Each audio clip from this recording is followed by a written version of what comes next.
کبھی کبھی میں سوچتا ہوں اپنی آنکھیں بند کر بھی لوں، مگر اپنے ضمیر کا کیا کروں؟ جس نیت سے طوائف برقع پہنتی ہے، کچھ مرد بالکل اسی طرح داڑھی رکھ لیتے ہیں۔ سعادت حسن منٹو سے کسی نے پوچھا، کیا حال ہے آپ کے ملک کا؟ کہنے لگے، بالکل ویسا ہی ہے جیسا جیل میں ہونے والی نماز جمعہ کا اذان فراریہ دیتا ہے، امامت قاتل کرواتا ہے اور نمازی سب کے سب چور ہوتے ہیں۔ اگر آپ کی زندگی درد کے احساس کے بغیر گزری ہے تو شاید آپ ابھی تک پیدا ہی نہیں ہوئے ہیں۔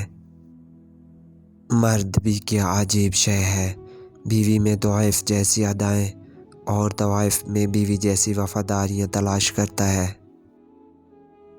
سچ پوچھوں تو عورت اپنی خوبصورتی یا بدصورتی کے بارے میں کچھ نہیں جانتی، اس کی خوبصورتی یا بدصورتی کا فیصلہ کرنے والے ہم ہیں، یعنی مرد۔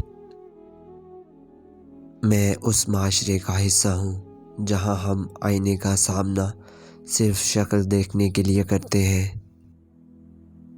آپ دنیا کی تمام عورتوں کو برقع پہنا لیں، پھر بھی حساب آپ کو آنکھوں کا دینا ہوگا۔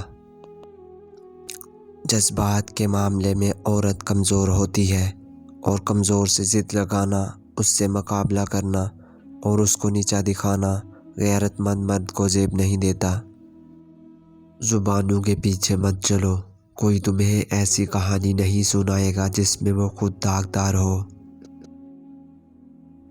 دنیا میں سب سے زیادہ سچ شراب خانے میں شراب پی کر بولا جاتا ہے، اور دنیا میں سب سے زیادہ جھوٹ عدالتوں میں مقدس کتاب پر ہاتھ رکھ کر بولا جاتا ہے۔